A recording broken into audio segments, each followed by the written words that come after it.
आ गए सब लोग? तो आवाज कम करिएगा और पढ़ना शुरू करेंगे।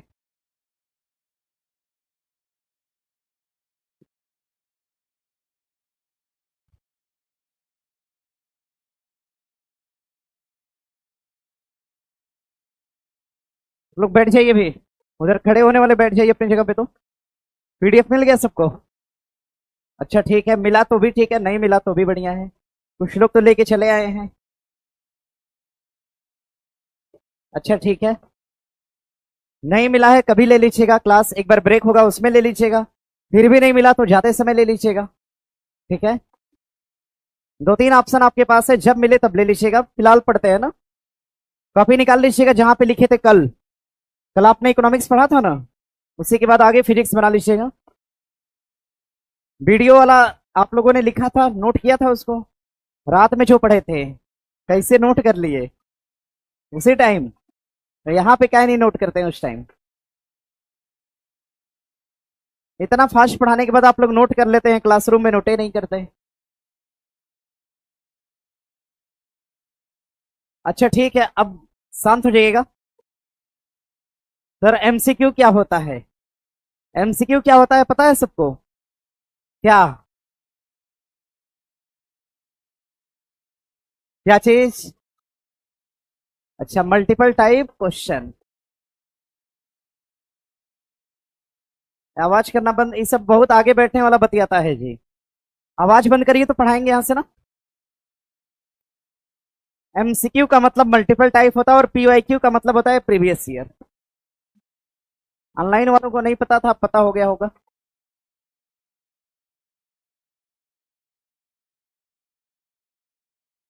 चलिए अब सुनिएगा। फिजिक्स में, अरे पेपर लिए खाली लेकर भाग के आ रहे हो कि कुछ पढ़े भी? उसमें पढ़े पेपर में? फिजिक्स का कोई ऐसा चैप्टर जो पीडीएफ में इंक्लूड ना हो? अच्छा मिला ही नहीं तो पता कैसे होगा? हाँ ये तो बात ठीक है।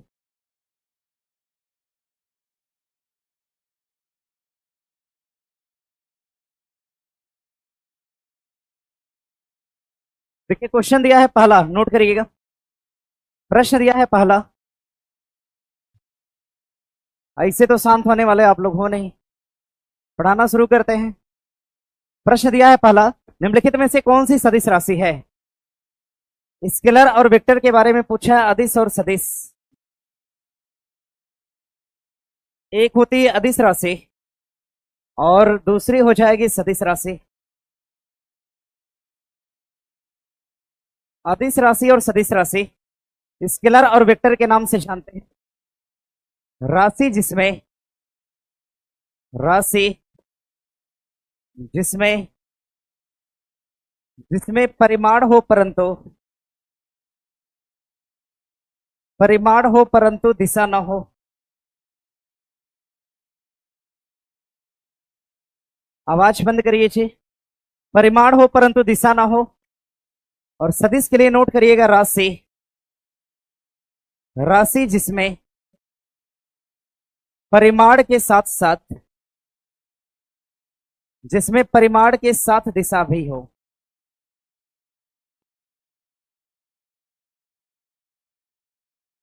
राशि जिसमें परिमाण के साथ दिशा भी हो अपने आप में सदिश होता है। पीछे कहाँ खड़े हो सब लोग? बैठिए, अपनी जगह पे बैठिए। पीडीएफ मिला है तो भी ठीक है, नहीं मिला है तो भी ठीक है। पीडीएफ का कोई काम तो है नहीं पढ़ते समय। क्वेश्चन यहाँ पे दिखाइए दे रहे हैं और लिखवा भी दे रहे हैं।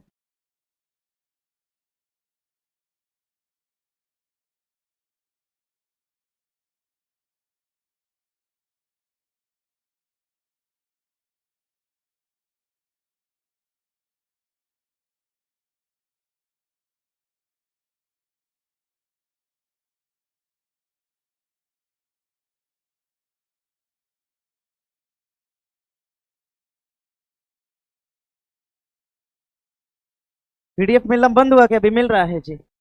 बंद हो गया है?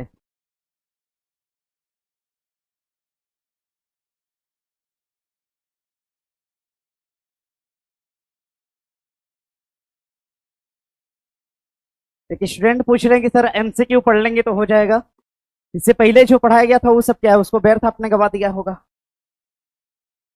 अरे क्लास, ये एमसीक्यू वाली इसलिए चलाई जा रही है कि आपको प्रश्नों की समझ हो जाए, आप एक साथ बहुत सारी चीजों को जान पाए, इसलिए ऐसा चलाया जा रहा है।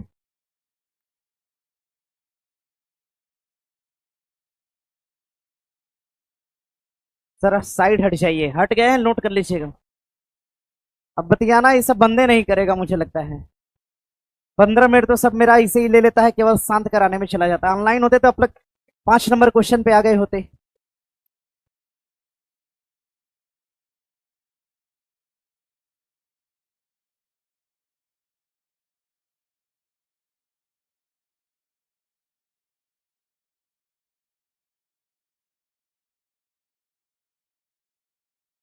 हो गया, लिख रहे हैं सब लोग?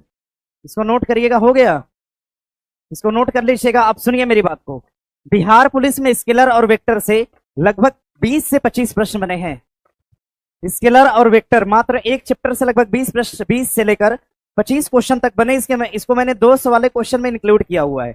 आपको बोल देते हैं, देखो ऊर्जा पूछा था, ऊर्जा किस प्रकार की राशि है? तो ऊर्जा की तो कोई दिशा होती नहीं है, राशि कैसी है? अदिश है।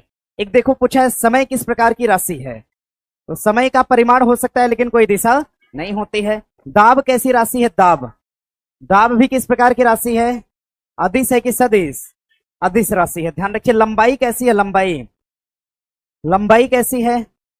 चाल क्या है? चाल अदिश है। अच्छा, आयतन क्या है? आयतन, आयतन की भी अपनी कोई दिशा नहीं हो सकता, परिमाण हो सकता है, यानी आयतन भी अपने आप में क्या है? अदिश राशि। आयतन भी अपने आप में क्या है? ठीक है सर। ज्योग्राफी जो बचा था वो क्या होगा? ज्योग्राफी जो बचा था उसको मैंने एमसीक्यू फॉर्मेट में करा दिया है, कराया है ना? एकदम परेशान कर देता है सब। ज्योग्राफी को हमने एमसीक्यू फॉर्मेट में करा दिया, इकोनॉमिक्स को करा दिया है। कुछ नहीं छूटा है, जो बची कुछ एक असर अगर मुझे लगेगा कि छूटा है, उसको मैंने संडे को रखा हुआ है उसकी क्लास। 6 घंटे के अंदर, 6 घंटे की लगभग 200 क्वेश्चन की क्लास होगी संडे के दिन से।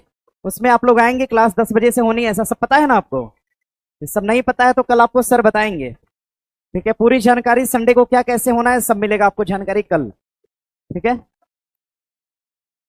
सर। फिजिक्स में सब्जेक्ट सब्जेक्ट पढ़ने का टाइम है, बताइए। विषय पढ़ने का टाइम है। एक भी स्टूडेंट कह रहे हैं कि सर पीडीएफ में उत्तर दे दीजिए। उत्तर देंगे तो पढ़ाएंगे कब? पढ़ेंगे आप कैसे बताइए? क्लास तो करेंगे नहीं उत्तर देंगे तो। और डिस्कशन से ही क्वेश्चन आना है। देखिए आपसे एग्जाम में ऊर्जा पूछा है, ऊर्जा एग्जाम में पूछ रखा है ऊर्जा। आवाज नहीं करो आप, बहुत हो गया, आप बतिया लिए। ऊर्जा दिया है आपका, समय दिया है, समय के बारे में पूछा है। नेक्स्ट पूछा है मास यानी द्रव्यमान के बारे में। एक तो द्रव्यमान पूछ रखा है। चौथा नंबर पे आइएगा, 4th नंबर पे कार्य पूछा है, कार्य, कार्य पूछा है। 5वें नंबर पे पूछा है इसमें दाब, दाब पूछा है। 6ठे नंबर पे सेकेंड ऊर्जा, समय, ऊर्जा, द्रव्यमान, कार्य, दाब, लंबाई, लंबाई पूछ रखा है, लंबाई। अगला हो जाएगा 7वें नंबर पर स्पीड यानी कि चाल। 7वें नंबर पे होगा स्पीड यानी कि चाल, नोट करिए इसको, स्पीड यानी कि चाल। इसके बाद हो जाएगा आपका ताप। टेम्परेचर भी एक प्रकार की कैसी राशि है? तो अदिश राशि है, ताप। ये सारा क्वेश्चन आपके एग्जाम में पूछा है, लगा लीजिएगा इंपॉर्टेंट। इन सबको हमने एक जगह पे ला दिया है। हाँ, इसको हमने एक जगह पे लाया। ये एक प्रकार की अदिश राशियां हैं। अदिश राशियां जिनमें परिमाण तो होता है परंतु दिशा नहीं होती है। इनको हमने एक जगह पे ला दिया है, अदिश राशियों को। ऊर्जा, समय, द्रव्यमान, कार्य, दाब, लंबाई, चाल और ताप। और ये आपके एग्जाम में पूछा है, लिख लीजिएगा इंपॉर्टेंट। जो एग्जाम में पूछा है डायरेक्ट उसी को एग्जाम्पल के तौर पे मैंने ले लिया है, तो बना लीजिएगा। हाँ, अब प्रश्न करेगा आपसे। देखिए पूछा क्या है, आवेग पूछा है आपसे। आवेग पूछा है और त्वरण पूछा है। एक तो आवेग, दूसरा हो जाएगा त्वरण। एक तो आवेग पूछा है, दूसरा आपका त्वरण पूछा है। तीसरा पूछा है आपका भार, तीसरा पूछा है भार। चौथा पूछा है विस्थापन, विस्थापन पूछा है। और 5वें नंबर पे पूछ रखा है आपका वेग, बल और त्वरण। अच्छा, त्वरण हो गया है, वेग पूछा है, वेग। और नेक्स्ट 6ठे नंबर पे हो जाएगा बल। ये सभी अपने आप में क्या हो जाएंगे? तो सदिश हो जाएंगे। और लिख लीजिएगा इस पे इंपॉर्टेंट, इंपॉर्टेंट लिखिएगा, ये सभी राशियां अपने आप में सदिश राशि है। देखिए कितना ठीक हो गया, नहीं बतिया रहे हैं तो खूब बात करते हैं आप लोग भी। छूट देने का मतलब बतियाएंगे खाली। पर सर सब्जेक्ट वाइज तो नहीं हुआ है। समय है कि सब्जेक्ट वाइज पढ़ेंगे। आप बहुत ज्यादा मैसेज कर रहे हो। सिलेबस कंप्लीट है, क्वेश्चन बैंक रिकॉल किए, रिवीजन किए।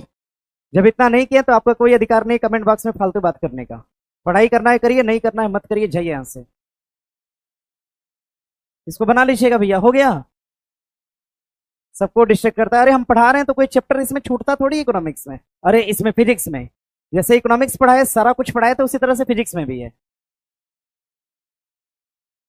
इसको बना लीजिएगा। ये सारा एग्जाम्पल आपकी परीक्षा का है, एग्जाम्पल मैंने पेपर से निकाल दिया है सब। कुछ एग्जाम्पल तो दिया है आपका मिलान करने के लिए, कुछ ऐसे डायरेक्टली पूछ रखा है। जैसे चाल सीधे पूछा था कि चाल किस प्रकार की राशि है, तो मैंने इसको डायरेक्ट ले लिया। और चाल कैसी राशि है तो अदिश है। इसको डायरेक्ट आप लोग याद करेंगे। नोट हो गया? हाँ, नोट कर लीजिएगा और याद कर लीजिएगा। इसको नोट करिएगा और याद कर लीजिएगा।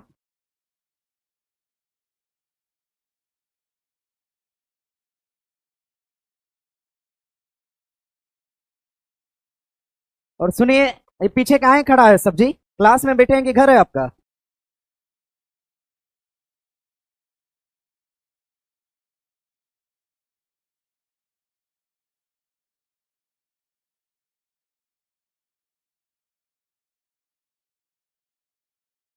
अब सुनिए मेरी बात को, एक बात अच्छे से सुनिएगा।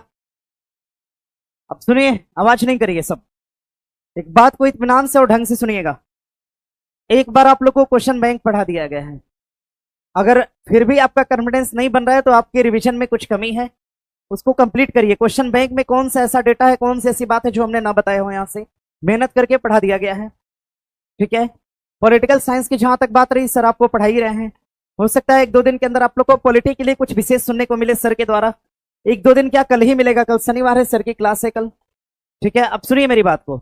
ज्योग्राफी का मैंने थ्योरी जितना कराना था करा दिया है, एमसीक्यू फॉर्मेट में आपको पढ़ा दिया है। बाकी उसमें कुछ चैप्टर मुझे याद है, जैसे कि सौरमंडल का चैप्टर हुआ, मानसून का चैप्टर हुआ, और सौरमंडल का, मानसून का, ज्वारभाटा का हुआ, और एक प्रश्न आपका चक्रवात से पूछा हुआ था आपकी परीक्षा में।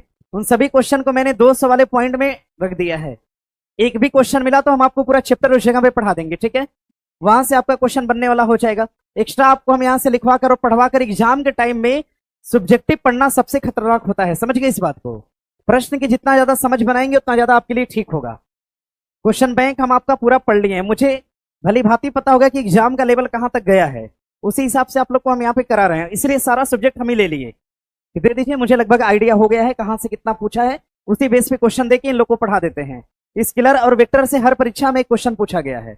और प्रश्न अब जब भी बनेगा, या तो ये वाला पूछेगा इधर से, देखिए, या तो ये पूछेगा या फिर इधर वाला हिस्सा ये पूछेगा। अगर याद करके जाएंगे इसको तो स्केलर वेक्टर से बनने वाला सब क्वेश्चन आपका बन जाएगा। जहां तक बात रहा पॉलिटी का, तो सर देख लेंगे। ज्योग्राफी का एमसीक्यू फॉर्मेट और थ्योरी फॉर्मेट दोनों करा दिया है। मानसून का नक्शा, ज्वालामुखी का नक्शा, भूकंप वाला नक्शा, सौरमंडल का नक्शा, ये रविवार के दिन आपको हम कराने वाले हैं सर। ठीक है, रविवार वाली क्लास में करा देंगे इसको, मुझे याद है और मैंने क्वेश्चन डाल दिया है उस तरह का। और सुनिएगा, इकोनॉमिक्स का मैंने क्वेश्चन के थ्रू सब पढ़ा दिया है। उसमें एक हिस्सा बचा है बजट। बजट को 200 क्वेश्चन पढ़ाएंगे तो भारत का बजट, बिहार का बजट, ये दोनों उसमें इंक्लूड है, कुछ मात्रा में इंक्लूड है। बजट पूछा नहीं आपकी परीक्षा में, लेकिन पढ़ा देंगे। इन केस पूछेगा तो मिल जाएगा। आप सुनिए उसके आगे। बायोलॉजी आप लोग का लगभग हो ही गया है, हो गया है ना पूरा? सब जितना पढ़ा है उतना इनफ है जी। आप लोग अपनी तरफ से तैयार कर लीजिए, टीचर से कभी कोई शिकायत नहीं रह जाएगी। समझ गया ना? और उसके बाद हिंदी का 100 क्वेश्चन ये मैंने बना के रखा है। हिंदी में ओवरऑल 22 चैप्टर होते हैं। 22 चैप्टर का मतलब 22 क्वेश्चन से चैप्टर आपका क्लियर हो जाएगा। उसके बाद बाकी जो 80 क्वेश्चन है ये लिटरेचर से है, किताब वाले से। किताब पूछा था ना बहुत सारा, अर्धनारीश्वर पूछा था, प्रेमचंद का गोदान पूछा था। तो ऐसे करके साहित्य और हिंदी के चैप्टर वाले क्वेश्चन, जिसमें संधि, समास, विशेषण, संज्ञा, सर्वनाम सब कुछ है। और पढ़ाया भी था आप लोग को, सर्वनाम 5 मिनट में समाप्त होता है। तो ऐसे ही पढ़ा देंगे, खत्म हो जाएगा। 100 क्वेश्चन करंट अफेयर का है, सर भी करंट अफेयर कराएंगे, मेरी तरफ से भी आप लोग करंट अफेयर पढ़ेंगे। और संडे के दिन ये सारा कुछ होना है, संडे वाली क्लास कर लीजिएगा। उसके बाद आप लोग की कोई शिकायत रह जाएगी, अभी तो क्लास चल रही है ना आगे तक, ठीक है, वो शिकायत आप लोग की पूरी कैसे होगी? सर ने आप लोग को विषयवार टेस्ट के लिए अनाउंस किया होगा, किया है ऐसा? कहिया बताए इसके बारे में? अभी नहीं बताए हैं? अच्छा, तो कल आएंगे तो बताएंगे। एक सप्ताह बाद बोले थे, 6 तारीख के बाद आप लोग का विषयवार टेस्ट होना है। अब इतना कोई नहीं करेगा आप लोग के लिए, समझ गए? अब सोचिए सब विषय से अगर 100 क्वेश्चन आप लोग को टेस्ट में दे दिया जाए और उसका यहाँ पर डिस्कशन करा दिया जाए 2 से 2.5 घंटा के अंदर समय निकाल के, तो आप लोग के लिए कितना बेहतर होगा। हर विषय से, हर चैप्टर से 2-3 क्वेश्चन करके 100 क्वेश्चन रहेगा, उसका आप लोग टेस्ट लगा लीजिएगा। सेम वही क्वेश्चन का डिस्कशन हो जाएगा, चैप्टर क्लियर हो जाएगा। यानी एक तो विषयवार टेस्ट के माध्यम से, दूसरा सिलेबस के माध्यम से, तीसरा एमसीक्यू के माध्यम से, चौथा क्वेश्चन बैंक यानी पीवाईक्यू के माध्यम से। 4 बार आप लोग का सिलेबस खत्म हो रहा है, 5वीं बार आप रिवीजन कर रहे हैं। अब बताइए अब क्या चाहते हैं आप लोग? अभी कोई कमी रह गई है? नहीं कोई कमी है। अरे जितना आप लोगों ने पढ़ा है शायद नहीं किसी ने ना पढ़ाया है ना किसी ने पढ़ा है, समझ गए इसको। अगर आप यहां पर ट्रस्ट नहीं करते हैं तो आप कोई ट्रस्ट करने लायक नहीं है। ठीक है, चलिए अब सुनिए मेरी बात को, सुन नहीं करिए। अरे सुन लेंगे तो मन हल्का होगा, पढ़ाई करेंगे नहीं तो इससे टेंशन बना रहेगा। अच्छा ये छूटा, ये बना, ये ऐसे हुआ। सुनिए, कल कुछ लोग पूछ रहे थे सर रिवीजन का प्लान क्या हो सकता है बढ़िया। तो रिवीजन का प्लान लास्ट में हम नहीं बता पाते हैं, अब ये सुन लीजिए, अब बताइए रहे हैं तो रिवीजन का सबसे बढ़िया प्लान हो सकता है। सुनिए अच्छे से सुनिएगा, ध्यान से सुनिए। देखिए रविवार तक तो क्लास नाइट वाली होगी, रविवार के बाद मंडे से सोमवार से लेकर शनिवार तक लगभग टेस्ट होगा। 6 दिन मुझे लगता है विषयवार टेस्ट होगा आप लोग का, ऐसा भी मुझे जानकारी नहीं है, सर बताएंगे कल। तो मुझे लगता है विषयवार टेस्ट होना है 5-6 दिन। उस विषयवार टेस्ट में रात वाली क्लास जो है ना वो बंद रहेगी, समझ गए ना। दिन में आप लोग टेस्ट लगाइएगा और जिस विषय का भी आपको टेस्ट देना होगा, ठीक है, जिसका विषयवार टेस्ट आपको देना होगा, जैसे मान लीजिए पॉलिटिकल साइंस लगा तो अगले दिन रात में आपको समय देना होगा कि आप रिवीजन करके आए, तभी तो आप पॉलिटी का टेस्ट दे पाएंगे। इसीलिए रात वाली क्लास सोमवार से पोस्टपोन्ड रहेगी, रविवार से ही रहेगी, ठीक है, ताकि सोमवार को जो टेस्ट है उसका रिवीजन आप रविवार की रात में कर लें, मंगलवार वाले टेस्ट का रिवीजन आप इस दिन कर लें। बाकी क्वेश्चन बैंक रिवीजन करने के लिए हमने आपको टाइम दिया था, अगर आप लोगों ने रिवीजन नहीं किया तो ये आप लोग की गलती है। हम आप लोग से पहले ही बोल दिए थे कि 6 तारीख के बाद कर लिए हैं, नहीं हो पाया है, काहे नहीं किया आप लोग बताइए? रात में क्लास की वजह से। अच्छा तो सुनिएगा, ठीक है, किसी तरह से कर लेना चाहिए था उसी में समय निकाल के। अच्छा जाने दीजिए, सुनिए लगातार एग्जाम होना है, सब्जेक्टिव पढ़ने के बाद सुनिए, यहां से जब आप लोग बैच से छूटेंगे ना एकदम से, फाइनली जब आपका बैच छोड़ा जाएगा, एग्जाम तो लंबे समय तक चलेगा। तो रात में देखिए क्या हो सकता है कि एनालिसिस हो सकता है, थोड़ा सा उसके एग्जाम के बारे में जानकारी दी सकती है ज्यादा से। जैसे 16 तारीख को जो एग्जाम हुआ उसके बारे में 16 तारीख के शाम को बता दिया जाएगा, तो आगे परीक्षा देने वालों को थोड़ा आराम हो जाएगा, ऐसा है ना। तो वो जो दौर मिलेगा आपको पढ़ाई का ही मिलेगा, तो उसमें केवल और केवल क्वेश्चन बैंक की वीडियो देखने का प्रयास करिएगा। और वीडियो कौन सी देखिएगा ये लास्ट के लिए हम बता रहे हैं, जो सबसे अंतिम वीडियो चला हो, जो वीडियो स्टूडियो से बना है उसको देखिएगा। स्टूडियो वाले वीडियो में मैंने ज्यादा डेटा दिया है, क्लासरूम वाले में थोड़ा कम है, ईमानदारी के साथ हम बोल रहे हैं, नहीं तो हम ही तो कहते कि हम पूरा डेटा दिए हैं, ऐसा नहीं है। क्लासरूम में बहुत ज्यादा चीजें नहीं हो पाती क्योंकि थोड़ा लेट होता है, आप लोग लिखने में भी लेट करते हैं। ऑनलाइन वाला जो क्लास चला है स्टूडियो से, उसमें डेटा काफी ज्यादा है, प्रयास करिएगा जो स्टूडियो का वीडियो है उसको पूरा देख लीजिएगा, उसी से आपका बढ़िया रिवीजन हो जाएगा, ठीक है। और कोई समस्या तो है नहीं आप लोग को? बहुत सारा पढ़ाई, इतना तो बीपीएससी में नहीं पढ़ाया गया, बताइए इतना ज्यादा एफर्ट। होमवर्क सीरीज खाली हम 2 घंटा पढ़ाते थे, खाली 2 घंटा, और 2 घंटा होमवर्क सीरीज पढ़ाने के एवज में 107 क्वेश्चन बीपीएससी में लड़ा था 150 में, और आप लोग को तो हमने दिन रात जाग के पढ़ाया हुआ है, समझ गया है ना। अब आवाज नहीं करिए, अब परेशान नहीं होइएगा, बहुत सारा कमेंट में भी स्टूडेंट परेशान होता है। चलिए अब हो गया ना, आप लोग को जानकारी मिल गई, सारा कुछ आपको व्यवस्थित करके दे दिया गया जी। पढ़ाई आप लोग को करनी है, रिवीजन आप लोग को करना है, ये बन गया ना। आगे बढ़िएगा, आगे दिया एक पिंड पर लिख रहे थे, हो गया है।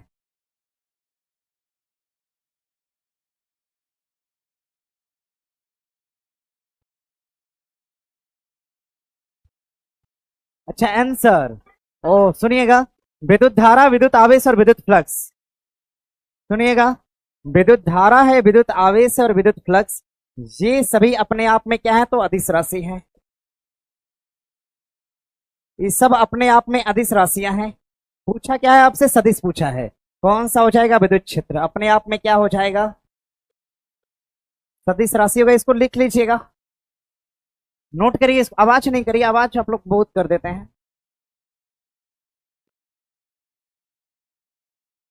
क्या है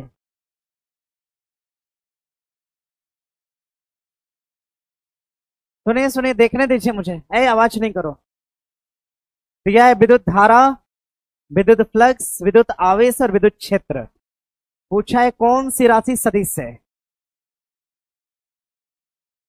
रुकिए, आवाज आवाज नहीं करिए, आवाज नहीं करेंगे, आवाज नहीं करिए। इसको नोट कर लीजिए, इसको हम पढ़ाते हैं अच्छे से। ये हो गया है नोट। अब सुनिएगा मेरी बात को, अगर हम विद्युत की बात करते हैं तो लिख लीजिएगा, अलग से ही नोट कर लीजिए, इस पे छोड़िए, अलग से नोट करिए। लिखिएगा, यहां लिख दे, यहां पे लिख लीजिएगा, विद्युत धारा हो, चाहे विद्युत धारा हो, चाहे विद्युत धारा हो, विद्युत धारा, विद्युत धारा अपने आप में कैसी राशि है, अदिश है कि सदिश है। अदिश है, लिख दिया हमने, देख लीजिएगा। आगे दूसरा ऑप्शन दिया है आपका विद्युत फ्लक्स। विद्युत फ्लक्स, विद्युत फ्लक्स का मात्रक क्या होता है, कोई बताएगा। आगे विद्युत फ्लक्स लिख लीजिएगा, ये कैसी राशि है, राशि कैसी है तो अदिश है। आगे बढ़िएगा, विद्युत क्षेत्र किस प्रकार की राशि है, विद्युत क्षेत्र भी कैसी राशि है तो अदिश है। अच्छा, यही बोल रहे थे सब, अरे सब चिल्ला रहा था जी, नहीं समझ में आता है। लिख लीजिएगा, इसको हम लिखवा दिए सीधा। और विद्युत, अगर हम आवेश की बात करते हैं, विद्युत आवेश की अगर हम बात करेंगे तो ये अपने आप में क्या हो जाएगी। तो अब ठीक है, बना लीजिएगा, उत्तर लगा लीजिएगा, तो बना लीजिएगा। सर क्लास को लेकर सारा डाउट क्लियर हो गया, यही तो हम बताना चाहते थे आप लोग को। देखिए डाउट में रहेंगे, परेशान रहेंगे। रविवार तक क्लास कर लीजिएगा, और मुझे नहीं लगता है कि रविवार तक क्लास करने के बाद आप लोग की कोई शिकायत रह जाएगी विषय के प्रति। उसमें सब कुछ पढ़ा दिया जाएगा। आगे प्रश्न दिया है, प्रश्न दिया आपका, किसी पिंड पर लगाए गए बल द्वारा किया गया कार्य। पिंड द्वारा बल की दिशा में तय की गई दूरी और लगाए गए बल की मात्रा के गुणनफल के क्या होता है, बराबर। निम्नलिखित में से कौन सी इकाई नहीं है। ठीक है, न्यूटन मीटर हो सकता है क्या, न्यूटन मीटर हो सकता है, जूल भी हो सकता है क्योंकि काम हो रहा है, किलोग्राम मीटर स्क्वायर और सेकंड स्क्वायर भी हो सकता है। उत्तर हमारा किग्रा मीटर प्रति सेकंड स्क्वायर नहीं होगा, बाकी सारा कुछ होगा। इसको बना लीजिएगा। अगर हम बल की बात करते हैं, बल किस प्रकार की राशि है, सदिश है कि अदिश, सदिश। अच्छा, बल कैसी राशि है, सदिश है। बल का मात्रक क्या होता है, बल की अगर मात्रक की बात करेंगे तो क्या हो जाएगा, न्यूटन होता है। बल का मात्रक क्या हो जाएगा, न्यूटन होगा। बल का मात्रक होता है न्यूटन, इसको बना लीजिएगा। बल का मात्रक क्या होता है, न्यूटन। न्यूटन एक प्रकार के वैज्ञानिक भी थे, बात पता है ना आपको। बल का मात्रक है न्यूटन, न्यूटन एक प्रकार के वैज्ञानिक थे। और बात करेगा अगर बल की परिभाषा, अगर हम बल की परिभाषा की बात करते हैं, अगर हम बल की परिभाषा की बात करेंगे, बल की परिभाषा, बल की परिभाषा, बल को हम फोर्स बोल सकते हैं क्या, बल को हमें बोल सकते हैं। तो फोर्स बराबर मास इंटू क्या हो जाएगा, एक्सेलेरेटर। जब बराबर एम इंटू क्या होगा, ए होगा। फोर्स बराबर मास इंटू हो जाएगा एक्सेलेरेटर। अगर आप इसको हिंदी में डिकोड करिए, एफ से क्या होता है आपका, बल होता है। मास क्या होता है, द्रव्यमान होता है। और ए से क्या हो जाएगा, एक्सेलेरेटर, यानी क्या होगा, त्वरण। यानी त्वरण और द्रव्यमान का गुणनफल क्या होता है, बल होता है। इसको बना लीजिएगा। इसका मात्रक क्या होता है, न्यूटन। बल का मात्रक एमकेएस पद्धति में न्यूटन होता है, तो सीजीएस पद्धति में क्या होगा, ये पद्धति कौन सी है, तो एमकेएस पद्धति है। अगर बल का मात्रक सीजीएस पद्धति में पूछे, डाइन है। बल का मात्रक सीजीएस में, सीजीएस पद्धति में क्या हो जाएगा, डाइन होगा। अब आवाज करेंगे, लिखिए इसको।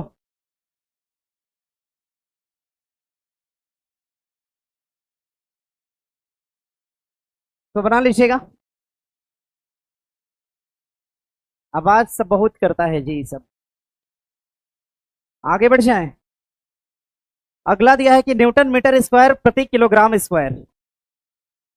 बताइए जरा कि एसआई, एसआई इकाई क्या है, दबाव की है कि संवेग की है, गुरुत्वाकर्षण के कारण हुए त्वरण की है, गुरुत्वाकर्षण के सार्वभौमिक नियतांक की है। उत्तर क्या हो जाएगा, नियतांक की हो जाएगा। सुनिए मेरी बात को अच्छे से, इत्मीनान से सुनिएगा। अगर हम जी की बात करते हैं, बड़ा वाला जी, एक जी होता है बड़ा और दूसरा जी क्या होता है, छोटा। एक तो बड़ा जी, दूसरा कौन सा, छोटा। छोटा जी का मान जो होता है परिवर्तित होता है, इसका मान जो होता है परिवर्तनशील होता है, लिखिएगा इसका मान परिवर्तनशील होगा, इसका मान जो होता है ये परिवर्तनशील होता है। इस जी का मान जो होता है परिवर्तनशील होता है। अगर हम बात करते हैं बड़े वाले जी का मान, तो इसका मान जो होता है स्थिर यानी कांस्टेंट होता है, जिसको आप स्थिरांक कहते हैं। इसका मान जो होता है स्थिर होता है, इसका मान जो है मान स्थिर होता है, इसलिए इसको स्थिरांक के नाम से जाना जाता है। प्रश्न करेंगे बड़े बड़े वाले जी के बारे में, तो बड़े वाले जी के मान को दिया किसने था? हेनरी कैवेंडिश ने। इसके मान को देने वाले हेनरी कैवेंडिश हो जाएंगे। हेनरी कैवेंडिश ने और कुछ खोजा था क्या? हाइड्रोजन ढूंढा था क्या हेनरी कैवेंडिश ने? और छोटे वाले जी का मान कौन दिया है? न्यूटन ने दिया है। छोटे वाले जी का मान कौन दिया? न्यूटन। प्रश्न करेगा छोटे वाले जी का मात्रक क्या होता है? छोटे वाले जी की अगर हम मात्रक की बात करते हैं, मात्रक मात्रक क्या होता है जी? क्या? 9.8। अरे मात्रक हमने पूछा, मान नहीं पूछा है। क्या है? मीटर। क्या है? मीटर प्रति सेकेंड, बस। स्क्वायर है क्या? सुनिए मेरी बात को। और बड़े वाले जी का मान अगर पूछेगा तो न्यूटन मीटर स्क्वायर लिखिएगा। न्यूटन, डायरेक्टली आपकी परीक्षा में क्वेश्चन है, न्यूटन मीटर स्क्वायर प्रति के जी स्क्वायर, इसको बना लीजिएगा। ये इसका मात्रक है। अगर इसका मान पूछेगा, मान देखिए, मान और मात्रक में अंतर है। अगर इसके मान की अगर हम बात करते हैं, मान, अगर हम इसके मान की बात करते हैं तो 6.7 × 10⁻⁻11 न्यूटन मीटर स्क्वायर प्रति kilogram square. Newton metre square प्रति किलोग्राम स्क्वायर। अगर हम बात करेंगे छोटे वाले जी के बारे में, तो 9.8 मीटर प्रति सेकेंड स्क्वायर, इसको बना लीजिएगा। दोनों के मान में परिवर्तन की बात करते हैं तो एक का मान परिवर्तित होता है और दूसरे का मान परिवर्तित नहीं होता है, इसको ध्यान रखिएगा। छोटा वाला जी देने वाले थे न्यूटन और बड़ा जी दिया था किसने? हेनरी कैवेंडिश ने। अगर हम बात करते हैं अर्थ की, समझिएगा, अगर हम अर्थ की बात करते हैं, अर्थ, छोटे वाले जी को हम ग्रेविटेशन या गुरुत्वाकर्षण बोलते हैं। क्या बोलते हैं? गुरुत्वाकर्षण के नाम से जानते हैं। तो ध्यान रखिएगा, छोटे वाले जी का मान, छोटे वाले जी के मान की हम बात कर रहे हैं। मान दिया था किसने? न्यूटन ने, ऐसा आपने लिखा होगा। छोटे वाले जी का जो मान है, जी का मान देखिए, पृथ्वी का ये केंद्र हो गया, और केंद्र हो गया, और ये पृथ्वी का क्या हो गया? पोल हो गया, यानी कि ध्रुव हो गया। ये पृथ्वी का कौन सा पोल है? North pole. और नीचे वाला हिस्सा पृथ्वी का कौन सा पोल है? साउथ पोल है। एक हिस्सा हो जाएगा नॉर्थ पोल और दूसरा हिस्सा क्या हो जाएगा? साउथ पोल हो जाएगा। अगर कभी भी हम केंद्र से पोल की तरफ बढ़ते हैं तो जी के मान में क्या परिवर्तन होगा? जी का मान हमेशा बढ़ेगा या घटेगा? मान हमेशा क्या होगा? बढ़ेगा। जब भी हम पोल टू कहां जाते हैं, जब भी हम इक्वेटर टू कहां जाते हैं? पोल जाते हैं। जब भी हम, ध्यान रखिएगा, इक्वेटर यानी केंद्र से, जब भी हम केंद्र से पोल की ओर जाते हैं, जब भी हम केंद्र से कहां जाएंगे? तो केंद्र से पोल की ओर जाते हैं, तो छोटे वाले जी का मान क्या होगा? लिख लीजिएगा, जी का मान, तो जाते हैं तो जी का मान बढ़ता है। जी का मान क्या होता है? बढ़ता है। और सेम इसका उल्टा, अगर कभी भी हम पोल टू इक्वेटर आते हैं, तब पोल से कहां आएंगे? केंद्र पर आते हैं, तो जी के मान में क्या परिवर्तन होता है? तो जी का मान क्या होता है? घटता है। तो जी का मान क्या हो जाएगा? घटेगा, घटता है। बना लीजिएगा इसको। क्या कह रहे हैं? आवाज कौन बोल रहा है? पहले हाथ उठाओ एक बार। अच्छा, ये बोल, क्या बोल रही हो?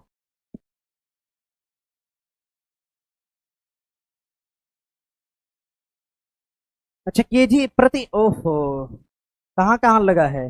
अच्छा, बैठिए, बैठ जाइए। तो प्रति नहीं लिखते हैं, ये मल्टीपल में है। किलोग्राम स्क्वायर डायरेक्ट होगा, प्रति कैसे हो गया भैया? ये इसको बना लीजिएगा किलोग्राम स्क्वायर। तो ठीक है ना, इसको बनाइएगा। ऊपर वाली बात नोट करिए, तो इसके बारे में कुछ और बताएं।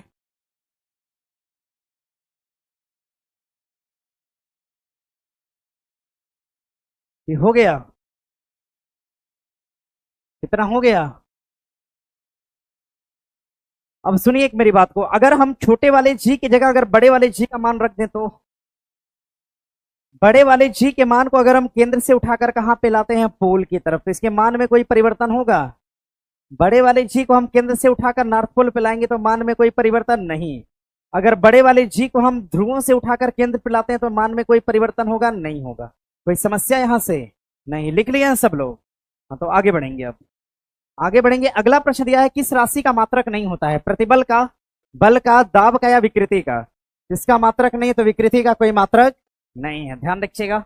बाकी अपना देख लीजिएगा। दाब की बात करते हैं, मात्रक क्या होता है? दाब का मात्रक क्या हो जाएगा? पास्कल होगा।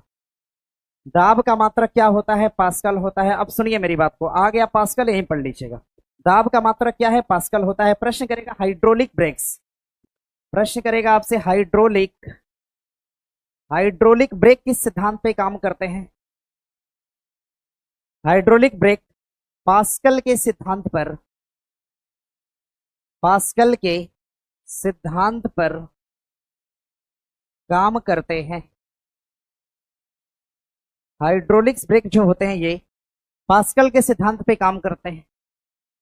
हाइड्रोलिक ब्रेक्स जो हैं, हाइड्रोलिक ब्रेक की अगर हम बात करेंगे तो ये पास्कल के सिद्धांत पे काम करते हैं। हाइड्रोलिक ब्रेक, हाइड्रोलिक ब्रेक्स की अगर हम बात करेंगे तो ये पास्कल के सिद्धांत पे काम करते हैं। हाइड्रोलिक ब्रेक पास्कल के सिद्धांत पे काम करते हैं। बल का मात्रक क्या होता है? न्यूटन।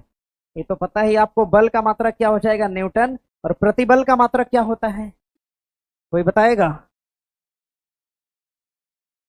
प्रतिबल का मात्रक क्या होगा? इसका जवाब दीजिए। अब सुनिए एक मेरी बात को, अगर हम पास्कल की बात करते हैं, दाब का मात्रक क्या होता है? पास्कल।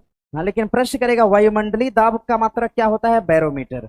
वायुमंडलीय दाब, अगर हम इसी दाब को हम वायुमंडलीय दाब का नाम देते हैं, वायुमंडलीय दाब को हम मापते हैं किससे? मापते हैं किससे? तो बैरोमीटर से। वायुमंडलीय दाब को मापते हैं बैरोमीटर से। और बैरोमीटर में क्या भरा होता है? तो इसमें पारा भरा होता है। बैरोमीटर के अंदर पारा भरा होता है, पारा। बैरोमीटर में भरा होता है पारा। हाँ, प्रश्न करेगा आपसे बैरोमीटर का, प्रश्न करेगा जो बैरोमीटर है, बैरोमीटर का, बैरोमीटर का, बैरोमीटर से तीन तरह की संरचनाएं होती हैं। एक तो बैरोमीटर का, एक तो होता है एक तो बैरोमीटर की एक संरचना है धीरे से ऊपर उठना, धीरे से अगर ऊपर उठता हो। दूसरा, अगर बैरोमीटर का पारा धीरे धीरे कहां जाता हो? नीचे। धीरे धीरे कहां जाता हो? नीचे जाता हो। या तो बैरोमीटर का पैमाना अचानक से नीचे जाता हो, बैरोमीटर का पैमाना अचानक से कहां जाता हो? अचानक से नीचे जाता हो। यही हो सकता है ना?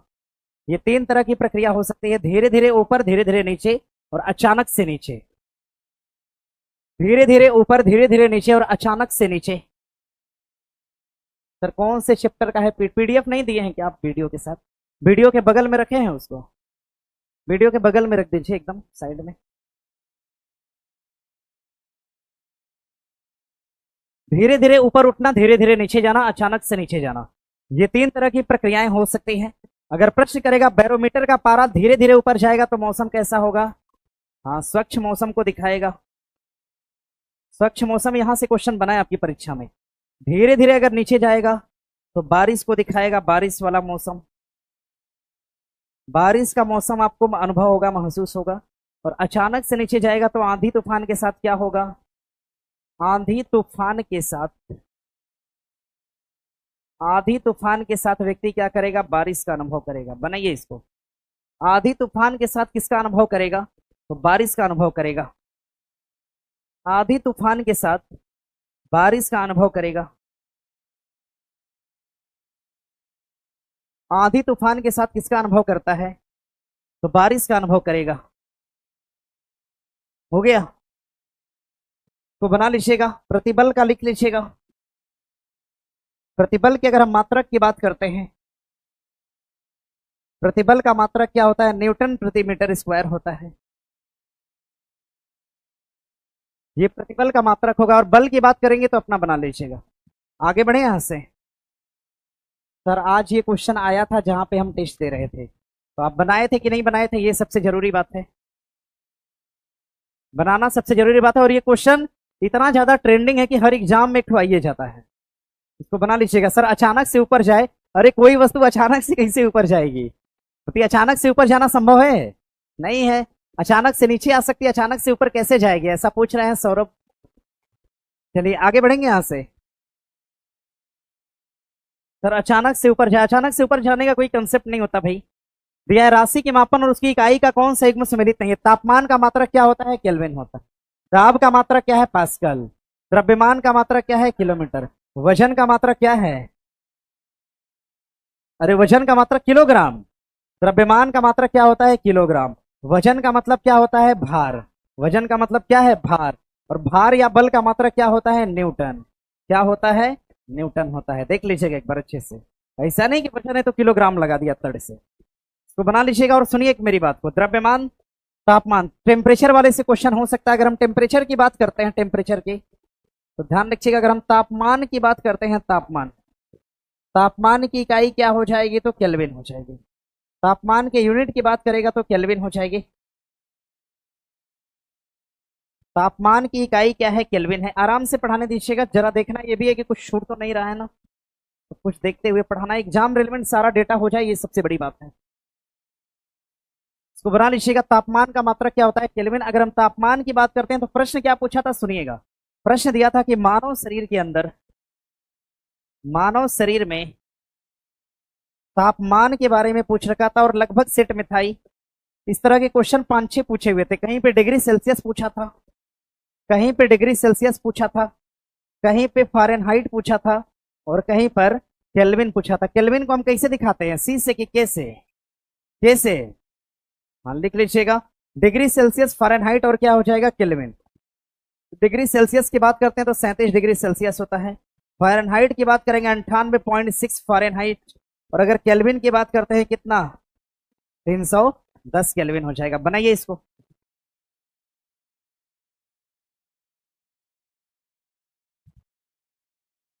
तो बना लीजिएगा। मानव शरीर में टेम्परेचर की बात करेगा तो कुछ इसी तरह का टेम्परेचर होता है।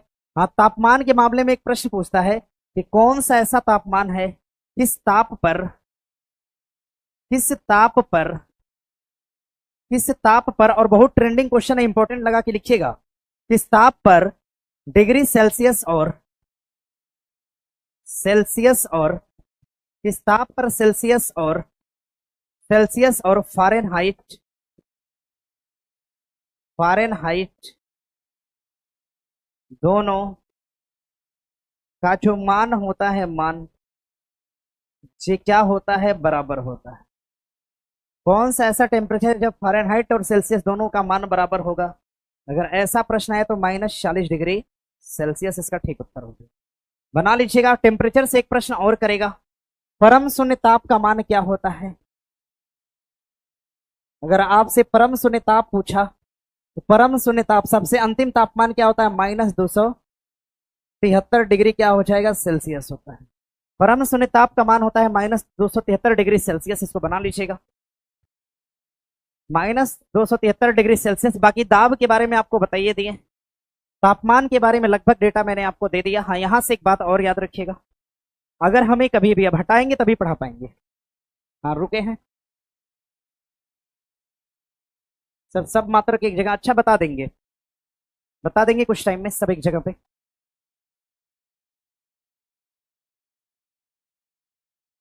मात्रक कुछ जगह पे बीमा भी पूछा है, और बीमा सबका नहीं पूछा है, 4-5 सिलेक्टेड का पूछा है खाली। जैसे बल का पूछ देता है, ऐसे ही बल का तो घर वाले पूछ देते हैं, बल का बीमा बताओ टेस्ट करने के लिए, तो एग्जाम तो भाई पूछेगा ही। तो बीमा और मात्रक बता देंगे, परेशान नहीं होइए, दोनों को एक ही जगह पे बता देंगे। न्यूटन लॉ समझाइए, सब समझाएंगे, उत्तर आने, क्वेश्चन आने दीजिए उस पर। ये हो गया। अब जरा एक बात समझेंगे आप लोग मेरी, समझिएगा। कभी भी अगर प्रश्न करेगा आपसे, कभी भी अगर पढ़ते समय, समझिएगा, कभी भी अगर डिग्री सेल्सियस टू कहां जाना है? हमें फारेनहाइट में जाना है। डिग्री सेल्सियस टू कहां जाना है? फारेनहाइट में। या फिर कभी भी फारेनहाइट टू हमें कहां जाना है? डिग्री सेल्सियस में जाना है। ऐसा सुने हैं आप लोग? इसके लिए कौन सा फार्मूला यूज करते हैं? कौन सा फार्मूला? C/5 बराबर F - 32 बटे के क्या हो जाएगा? इसको नोट कर लीजिएगा। अब आराम से इसके आगे तो बताने की जरूरत है नहीं, आप लोग बदली लेंगे। c/5 बराबर F-32 बटे के क्या हो जाएगा, 9 हो जाएगा। हाँ, एक एक पैमाना और आपसे पूछता है, आपकी परीक्षा में और पूछा भी है। अगर कभी हमें डिग्री सेल्सियस टू कहाँ जाना है, केल्विन जाना है। कहाँ जाना है, केल्विन। कभी हमें डिग्री सेल्सियस टू केल्विन जाना है, या फिर हमें केल्विन टू कहाँ जाना है, डिग्री सेल्सियस जाना है, या फिर हमें केल्विन टू कहाँ जाना है, डिग्री सेल्सियस जाना है, तो हमें क्या करना होगा। अगर हमें केल्विन से सेल्सियस से केल्विन जाना है या फिर केल्विन से सेल्सियस आना है, तो हमें किस प्रकार की प्रक्रिया अपनानी होगी। परम शून्य आपने क्या सुना था, अभी हमने बताया था कि परम शून्य ताप का मान क्या होता है, -273 डिग्री सेल्सियस। ये अपने आप में क्या है, परम शून्य ताप है। ठीक है, समझिए। अगर मानव शरीर का टेम्परेचर अगर 37 डिग्री सेल्सियस है, कितना है, 37 डिग्री सेल्सियस। पता है कि सेल्सियस में कितना है, 37 डिग्री, और मानव शरीर का तापमान केल्विन में कितना है, 310 केल्विन है। यानी 37 से मान क्या हुआ है, ज्यादा हुआ है। क्या हुआ है, ज्यादा। यानी डिग्री सेल्सियस से केल्विन जाने पर मान क्या हो रहा है, बढ़ रहा है। मान क्या हो रहा है, बढ़ रहा है। डिग्री सेल्सियस टू केल्विन जाने पर मान में क्या हो रही है, तो बढ़ोतरी हो रही है। ठीक है, अगर हम कभी भी अगर डिग्री सेल्सियस टू कहाँ जाएंगे, केल्विन, तो हम 273 क्या करते हैं, जोड़ते हैं कि घटाते हैं। 273 क्या करते हैं, जोड़ देते हैं। कर लेंगे ना इसको। जब भी हमें डिग्री सेल्सियस टू कहाँ जाना है, केल्विन, अगर हमें मान बढ़ाना है तो 273 क्या करना होगा, जोड़ना होगा। अरे किसी भी मान को बढ़ाने के लिए उसमें कुछ ना कुछ क्या करना होता है, जोड़ना होता है। मान को घटाने के लिए कुछ ना कुछ क्या करना होता है, घटाना होता है। ऐसे भूल जाएगा कि डिग्री सेल्सियस टू केल्विन जाने के लिए क्या करना होगा, पता चला जोड़ें कि घटाएं, जोड़िए देते हैं। ठीक है ना। इसलिए मैंने बताया आपसे कि अगर मान जब भी बढ़ेगा, जब भी मान बढ़ा तो कुछ ना कुछ उसमें क्या करेंगे, जोड़ेंगे। जब भी मान घटा तो कुछ ना कुछ उसमें क्या करेंगे, घटाएंगे। क्या घटाएंगे और क्या जोड़ेंगे, तो परम शून्य ताप को या तो जोड़ते हैं या फिर क्या करते हैं, घटाते हैं। डिग्री सेल्सियस से केल्विन जाना है तो परम शून्य ताप को क्या करेंगे, जोड़ देंगे, और केल्विन टू अगर डिग्री सेल्सियस जाना है तो परम शून्य ताप क्या करेंगे, घटा देंगे, यानी -273 कर देंगे अगर हमें आना है वापस। जैसे मान लीजिए केल्विन में मान कितना है, 310 केल्विन। कितना मान है, 310 केल्विन है।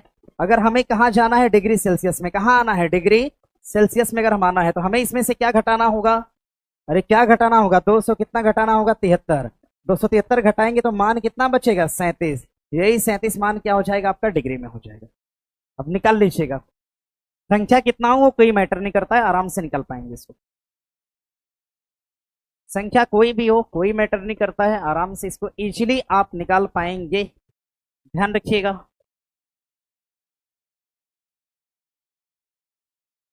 हो गया। अब जरा मुझे बताइए एक बात बताएंगे एक। बताइए 20 डिग्री सेल्सियस मान है, उसको फ़ारेनहाइट में कन्वर्ट करिए। मान दिया है 20 डिग्री सेल्सियस, फ़ारेनहाइट में कन्वर्ट करिए उसको। अब मुझे नहीं पता, मान दिया है 20 डिग्री सेल्सियस, हटाएं इसको भैया। अच्छा रहने देते हैं, रहेगा तभी तो फार्मूला देख पाएंगे। मान दिया है 20 डिग्री सेल्सियस, मान है 20 डिग्री सेल्सियस। इसको परिवर्तित करना है, परिवर्तन करना है इसका परिवर्तन। अरे क्या बोल दिया, परिवर्तन करना है फ़ारेनहाइट में, करिए। 68 डिग्री होगा।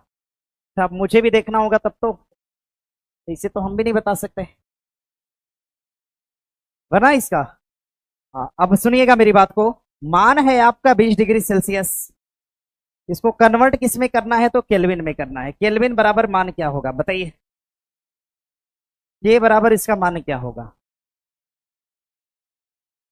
अगर हमें डिग्री सेल्सियस टू फ़ारेनहाइट जाना है तो फार्मूला कौन सा यूज करना होगा, c/5। c का मान कितना दिया है, 20। 20 बटे कितना हो जाएगा, 5, बराबर F-32 बटे के क्या हो जाएगा, 9। F-32 बटे के क्या है, 9 है। आराम से काटेंगे तो ये कटेगा कितनी बार में, 9 चौका कितना होता है, 9 चौका कितना है, 36, बराबर F-32 बटे के क्या, F माइनस क्या हो जाएगा, 32। अगर आप F को यहाँ छोड़ देंगे तो 32 माइनस है तो इधर आके क्या होगा, प्लस हो जाएगा। 36 और 32 जोड़ के कितना है, 6 2 कितना है, 8, 3 और 3 कितना है, 6। यानी फ़ारेनहाइट में मान कितना हो जाएगा, 68। कितना मान होगा, 68। बनाए थे सब लोग, सब बना लिए थे, नहीं काहे नहीं बनाए थे, इसको बनाइए।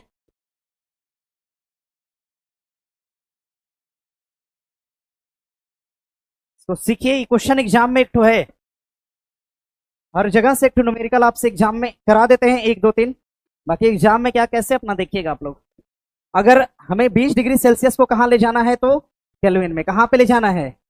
तो 20 डिग्री सेल्सियस, हमने कहा डिग्री सेल्सियस टू कहां जाना है? केल्विन में। हम 273 क्या करेंगे? जोड़ देंगे। 273 क्या करेंगे? जोड़ेंगे, यानी 20 डिग्री सेल्सियस में क्या जोड़ देंगे? 273। कितना आया भैया? 3 का 3 हो गया, 7 2 कितना हो गया? 9। 200 कितना आ जाएगा? 293 का मात्रक क्या होगा? केल्विन हो जाएगा। अब बन जाएगा जी, सबसे बन जाएगा। कोई ऐसा विद्यार्थी जो नहीं बना पाए? कहाँ है? हाथ नीचे करिए पहले, बन जाएगा। ठीक है, हाथ उठा लेते हैं।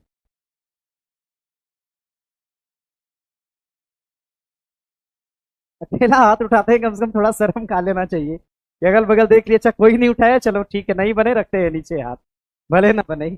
चलिए कोई बात नहीं, आगे बढ़े यहां से, आगे बढ़ सकते हैं ना। अच्छा, ये सब क्वेश्चन तो बना लेंगे ना आप लोग। देखिए, स्टार्टिंग में इजी रखा गया, आगे चल के कैलकुलेशन कठिन होगा, ध्यान रखिएगा। आगे बढ़े यहां से। आगे प्रश्न दिया है कि सभी युग्मों में से कौन सा युग्म सुमेलित नहीं है? दाब का मात्रा क्या है? पास्कल। ये तो रट लिया है आप लोगों ने कभी, ये तो कैसे भी आंख बंद करके भी कोई पूछे तो बता लेंगे। लेंस की क्षमता का मात्रा क्या है? डायोप्टर। क्या होता है? डायोप्टर। ऊर्जा का मात्रा क्या है? जूल। तो रेडियो एक्टिविता का मात्रा क्या है? बैकुरल। क्या होता है? बैकुरल होता है। रेडियो एक्टिविता का मात्रा क्या हो जाएगा? बैकुरल। और रेडियो सक्रियता की खोज किसने करा था? रेडियो की सक्रिय रेडियो सक्रियता की अगर हम बात करते हैं, रेडियो सक्रियता की खोज करने वाले कौन हो जाएंगे? कौन है? Madam Curie. क्या खोज करने वाली कौन है? Madam Curie. अच्छा, रेडियम की खोज किसने करा था? रेडियम की खोज पूछेगा तो क्या बताएंगे आप? रेडियम की खोज करने वाली कौन हो जाएंगे? Madam Curie. रेडियम की भी खोज किसने करा था? मैडम क्यूरी ने। रेडियम की खोज करा था किसने? मैडम क्यूरी ने।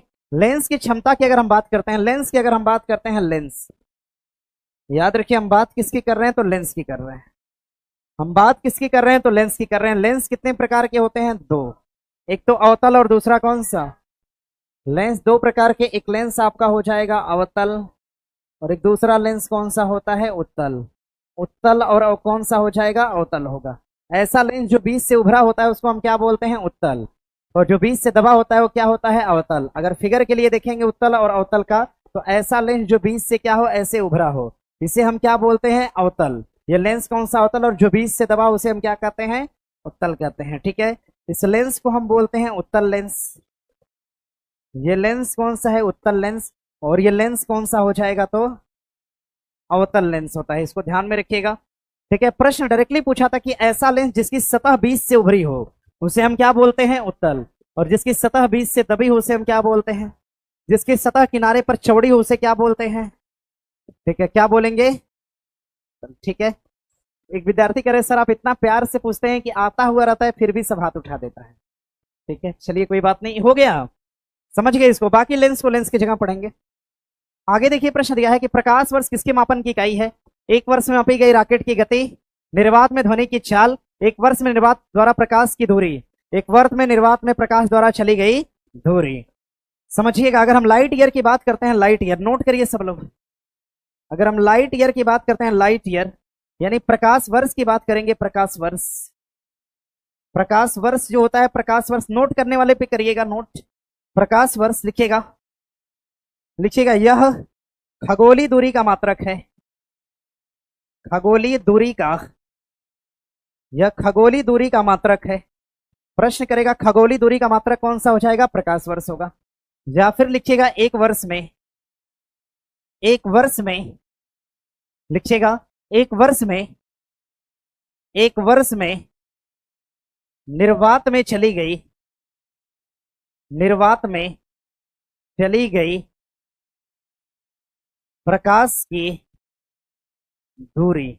इसकी दो परिभाषा हो सकती है। ठीक है, एक तो खगोलीय दूरी का मात्रक डायरेक्टली पूछ दिया तो आप क्या बताएंगे? प्रकाश वर्ष। पता चला नहीं पढ़े रहेंगे, बता ही नहीं पाएंगे। एक वर्ष में निर्वात में चली गई दूरी या खगोलीय दूरी का मात्रक क्या होता है? प्रकाश वर्ष होता है। अगर हम लाइट ईयर की बात करते हैं, एक लाइट ईयर बराबर एक प्रकाश वर्ष बराबर, एक प्रकाश वर्ष बराबर 9.46 गुणे 10 के घाते 12 क्या हो जाएगा? किलोमीटर। 9.46 गुणे 10 के घाते 12 किलोमीटर। और एक लाइट ईयर में अगर पूछेगा एक प्रकाश वर्ष, अगर ऑप्शन ये ना हो तो ये ढूंढना। 9.46 गुणे 10 के घाते 15 क्या हो जाएगा मीटर। मीटर किलोमीटर में फर्क कितना है, 3 तो जीरो चिपका देंगे तो किलोमीटर हो जाएगा, सॉरी मीटर हो जाएगा, 3 जीरो हटा देंगे तो क्या होगा किलोमीटर हो जाएगा।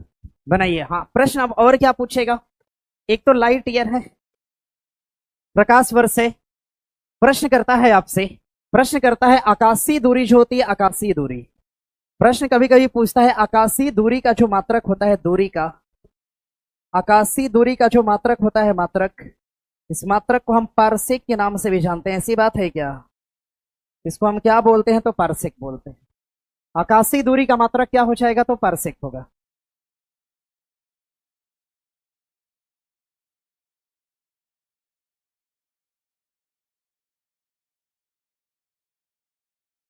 आकाशीय दूरी का मात्रक पूछेगा तो कर लीजिएगा पारसेक हो जाएगा। 10 की घाते 6 बता रहे हैं, 10 की घाते 6 मत लिखिए भैया। आगे बढ़े, यहां से आगे बढ़ जाए, यहां से आगे बढ़ सकते हैं। अच्छा इसमें सुनिए ऑप्शन में देखिए, एक वर्ष में रॉकेट की गति, रॉकेट की गति जो होती है, रॉकेट की अगर हम बात करते हैं, रॉकेट नोट करिए कहीं पे आ गया तो नोट कर लीजिए, पता नहीं आगे मिले कि ना मिले। रॉकेट की अगर हम बात करते हैं, रॉकेट मिलेगा तो रिवीजन हो जाएगा। रॉकेट ये संवेग संरक्षण के आधार पर काम करता है, संवेग संरक्षण के आधार पर काम करता है। रॉकेट जो होता है ये संवेग संरक्षण के आधार पे काम करता है।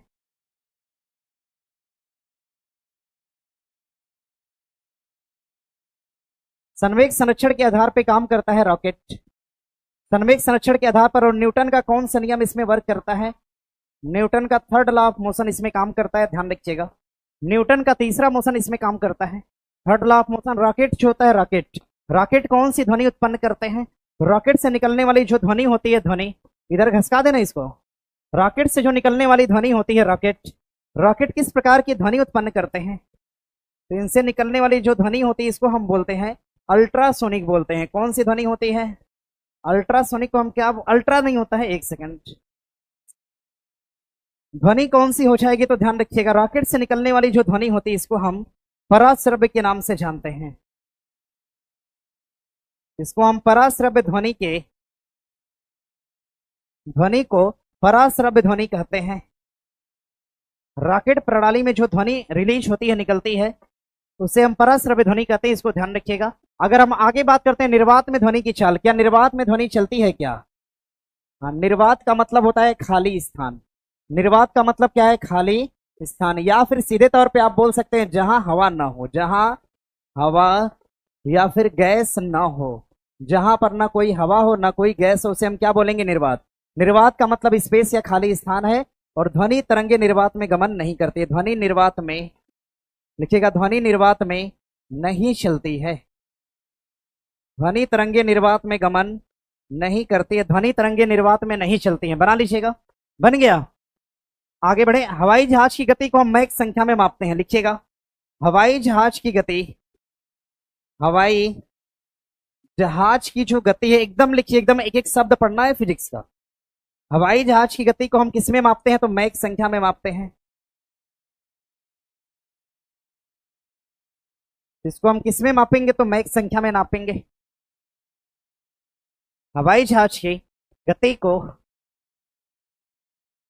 मैक संख्या में मापा जाता है, इसको बना लीजिएगा, हो गया।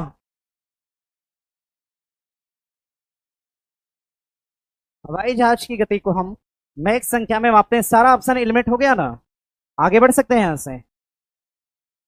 अरे हम ऐसा कहा क्या लिख दिए कि आप लोग अभी तक नहीं लिख पाए, आगे बैठने वाला लिख लेता है, पीछे बैठने वाला सब लापरवाह है। नहीं, हो गया है। आगे प्रश्न, विद्युत धारा का मात्रक क्या होता है, एम्पियर होता है। क्या है, एम्पियर। यानी ए का क्या होगा, सी होगा, ए का क्या होगा, सी होगा, ए का होगा सी, ए का सी और ए का सी, यानी सी ऑप्शन आपका नहीं होगा। आगे बढ़िएगा। वोल्टेज का मात्रक क्या होता है, क्या होता है, वोल्ट, यानी दो का क्या होगा, डी होगा, दो का हो जाएगा डी, यानी ऑप्शन बी क्या हो गया, कट गया। आगे बढ़िएगा। विद्युत धारिता का मात्रक क्या होता है, फैराडे, क्या होगा, फैराडे, यानी 3 का क्या होगा, बी होगा, 3 का क्या हो जाएगा, बी होगा। हमारा उत्तर क्या हो जाएगा, ए हो जाएगा। बना लीजिएगा। प्रश्न करेगा आपसे, प्रश्न करेगा, विद्युत क्वेश्चन करेगा विद्युत धारा का मात्रा क्या होता है, विद्युत धारा। विद्युत प्रतिरोध का मात्रा क्या होता है, प्रतिरोध का। विद्युत प्रतिरोध का मात्रा क्या होता है, ओम। प्रश्न करेगा विद्युत आवेश का मात्रा क्या होता है। विद्युत आवेश का मात्रक हो जाएगा कूलम्ब। विद्युत आवेश का मात्रक होता है कूलम्ब। विद्युत प्रतिरोध का मात्रक क्या होता है, ओम होता है। प्रतिरोध का मात्रक हो जाएगा ओम। विद्युत धारा का मात्रक क्या होता है, एम्पियर होता है। विद्युत धारा का मात्रक क्या होता है, तो एम्पियर होता है। बना लेंगे इतनी बात को, बना लीजिएगा। बनाइए तो इसमें और भी बात बताएं आपको। एक होता है एम्पियर मीटर और दूसरा क्या होता है, वोल्ट मीटर। ठीक है, धारा कौन मापेगा, एम्पियर मीटर, और वोल्ट कौन मापता है, तो विभवांतर। विभवांतर कौन मापेगा, तो वोल्ट मीटर मापता है। विद्युत विभवांतर का मात्रक क्या होता है, वोल्ट होता है। लिखे हैं कि नहीं, अभी लिखिए। विद्युत विभवांतर का मात्रक क्या होता है, विद्युत विभवांतर का मात्रक क्या हो जाएगा, तो वोल्ट हो जाएगा। विद्युत विभवांतर का मात्रक क्या होता है, वोल्ट होता है। विद्युत के विभवांतर का मात्रक हो जाएगा वोल्ट। तो बना लीजिएगा। विद्युत क्षेत्र का मात्रक क्या होता है, टेस्ला। इसको याद कर लीजिएगा। विद्युत क्षेत्र का मात्रक क्या होता है, टेस्ला। और विद्युत धारिता का मात्रक क्या है, फैराडे। क्या है, फैराडे। प्रश्न विद्युत से रिलेटेड कुछ भी पूछेगा, अगर विद्युत से प्रश्न करेगा आपसे, अगर आपको उत्तर ना पता हो तो आपके मन में क्या चलना चाहिए, फैराडे चलना चाहिए। क्या चलना चाहिए, फैराडे चलना चाहिए। ठीक है, अगर पता है, ऐसा नहीं कि विद्युत बल्ब कौन ढूंढा था, फैराडे। ठीक है ना, विद्युत बल्ब सबको पता है, कौन ढूंढा था, एडिसन। हाँ, तो थोड़ा सतर्क होकर उत्तर देना। अगर नहीं पता है तब की कंडीशन में क्या लगाना है, फैराडे। अगर हम फैराडे की बात करते हैं, विद्युत जनित्र की खोज किसने करा है, तो लिखिएगा विद्युत जनित्र की खोज। विद्युत जनित्र की खोज किसने किया है, तो विद्युत जनित्र की खोज करने वाले कौन हो जाएंगे, फैराडे हो जाएंगे। माइकल फैराडे इनका नाम है। विद्युत जनित्र की खोज किसने करा है, फैराडे ने। विद्युत चुंबकत्व की खोज किसने करा है, तो फैराडे ने। लिखिएगा विद्युत विद्युत चुंबकत्व की बात करते हैं, इसकी भी खोज किसने करा है, तो लिखिएगा फैराडे ने किया है। विद्युत चुंबक की खोज करने वाले कौन हो जाएंगे, तो फैराडे हो जाएंगे। नोट कर लीजिए तेजी से।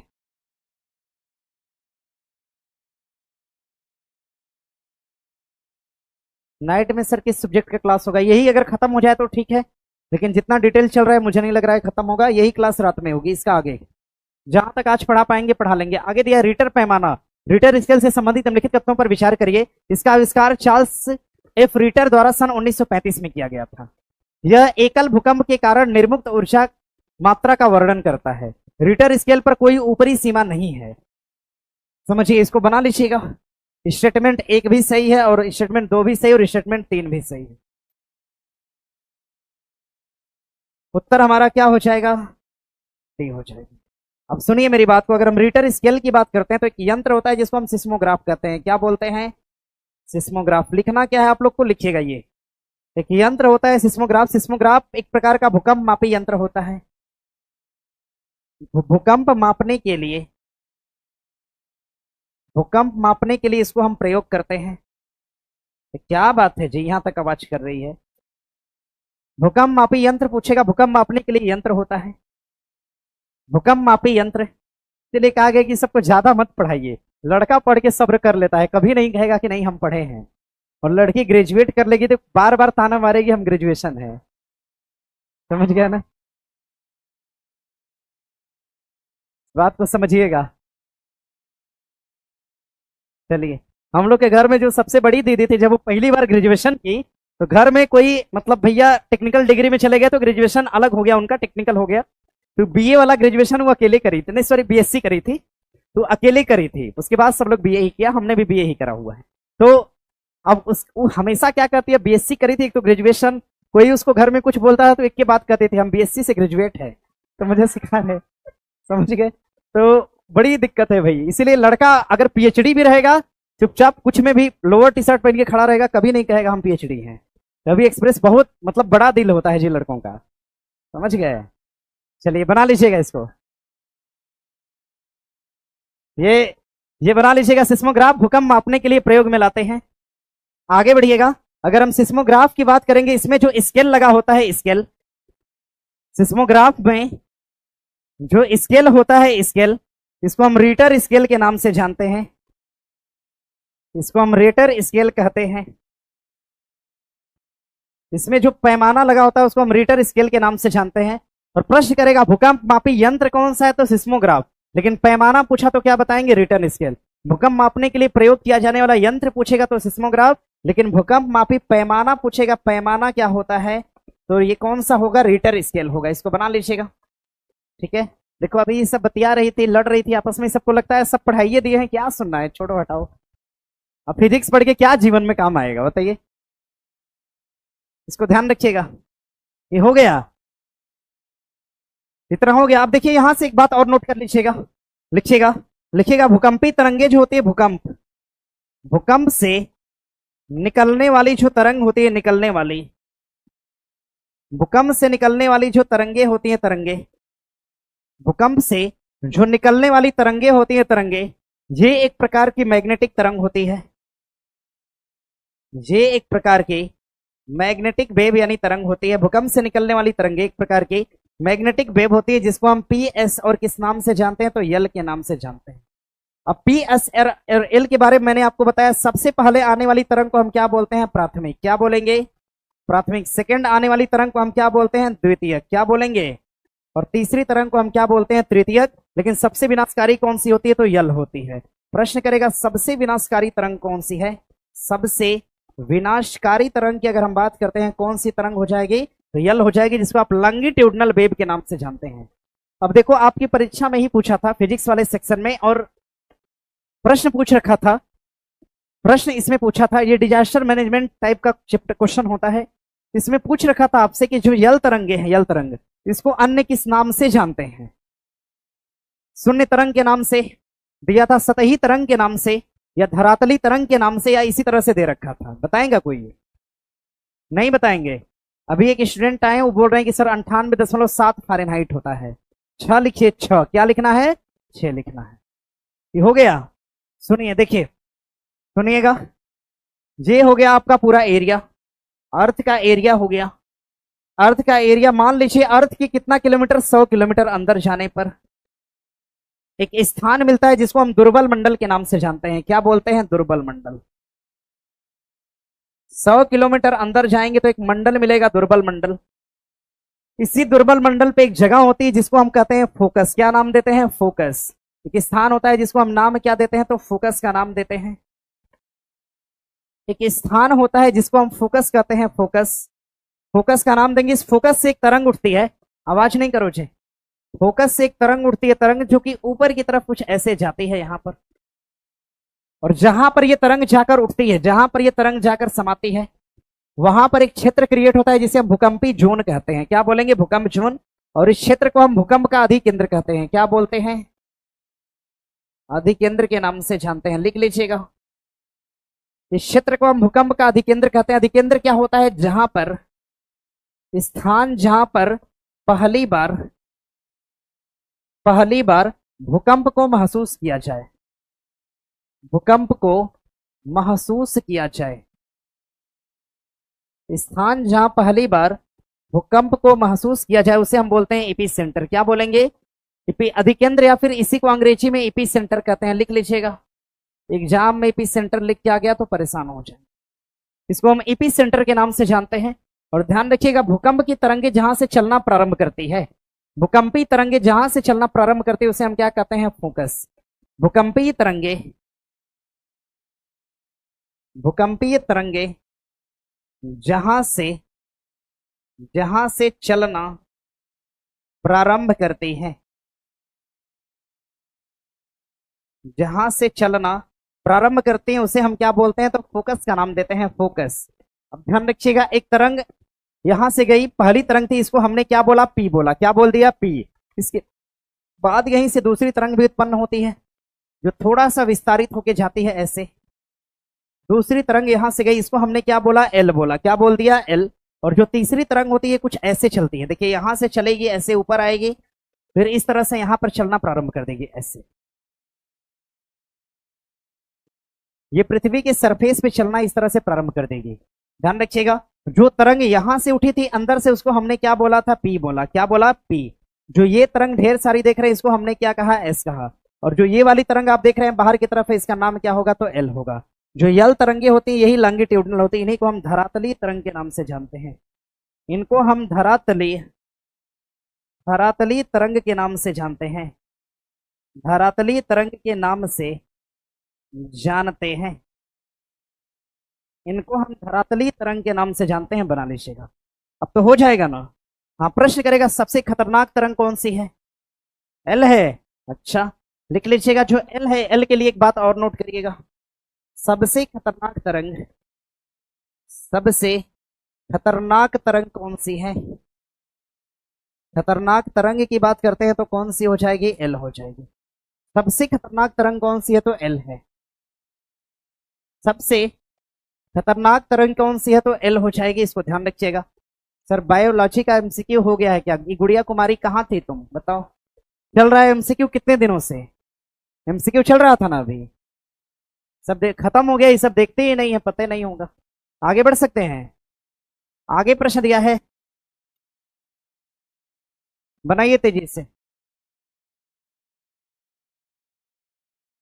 लिख रहा है सब कि सर बहुत तेजी से रुक रहा है वीडियो। रुक रहा है क्या? नहीं रुक रहा है।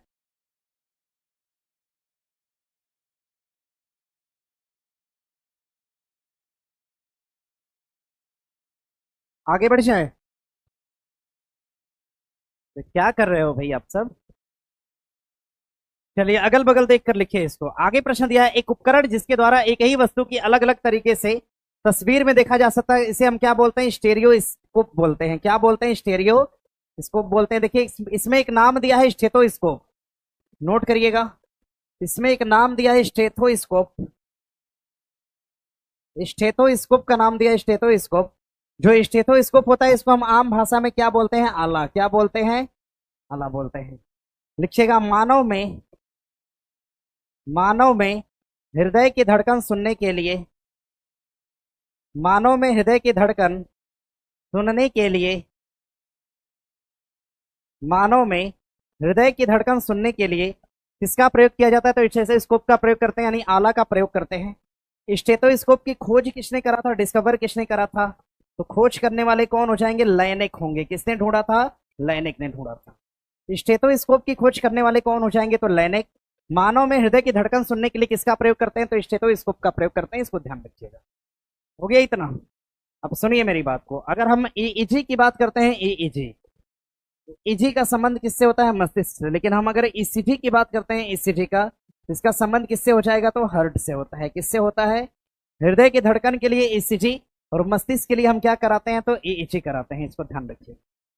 आगे बढ़ सकते हैं यहां से। एकदम फास्ट लिखिए जैसे आप लोग रात वाली क्लास में लिख रहे थे। सब ऑनलाइन वाला लिख रहा है कि सर ऑफलाइन बहुत परेशान करता है सब आपको, देख रहे हैं। जिन बिंदुओं के बीच विभवांतर को मापा जाना होता है, वोल्ट मीटर उन बिंदुओं से कैसे जुड़ा होता है? एक ही चुंबकीय क्षेत्र में या समांतर में, संकेंद्रित वृत्त में, या एक दूसरे के लंबवत? उत्तर क्या हो जाएगा? समांतर। 2 मीटर, एक तो वोल्ट मीटर, दूसरा कौन सा? अमीटर है। एक तो होता है आपका वोल्ट मीटर, वोल्ट मीटर एक होता है, और दूसरा क्या हो जाएगा? तो अमीटर होता है। क्या होता है? एक तो वोल्ट मीटर और दूसरा कौन सा? अमीटर। वोल्ट मीटर की बात करते हैं, किस क्रम में जुड़ेगा? समांतर क्रम में। वोल्ट मीटर जुड़ते हैं समांतर क्रम में, और ध्यान रखिएगा अमीटर जुड़ते हैं किस क्रम में? तो ये श्रेणी क्रम में जोड़े जाते हैं, श्रेणी क्रम में जुड़ते हैं। क्वेश्चन था ना परीक्षा में, क्वेश्चन था, हम यहीं पे क्लासरूम में इसको हम कराए हैं। सेम क्वेश्चन इसी तरह का था। ये क्वेश्चन एनडीए में पूछा, दरोगा में पूछा और पुलिस में पूछा, तीनों परीक्षा में क्वेश्चन पूछा हुआ है। एमीटर और वोल्ट मीटर। विद्युत धारा मापेंगे किससे? तो अमीटर से।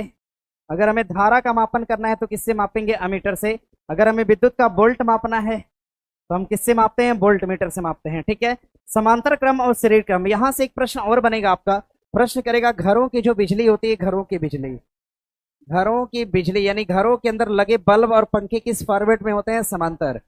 और ध्यान रखिएगा शादी और पार्टी में, शादी या पार्टी में जो सजावटी लाइट होती है, शादी या पार्टी में सजावटी लाइट जो होती है, लाइट, ये किस क्रम में होती है? तो श्रेणी क्रम में होती है। बना लीजिएगा, शादी या पार्टी में सजावटी लाइटें किस क्रम में होती है? श्रेणी क्रम। सर बीपीएससी में भी पूछा था। हाँ भैया, हर जगह पूछता है ये, तो बना लीजिएगा। हो गया इतना, ये हुआ।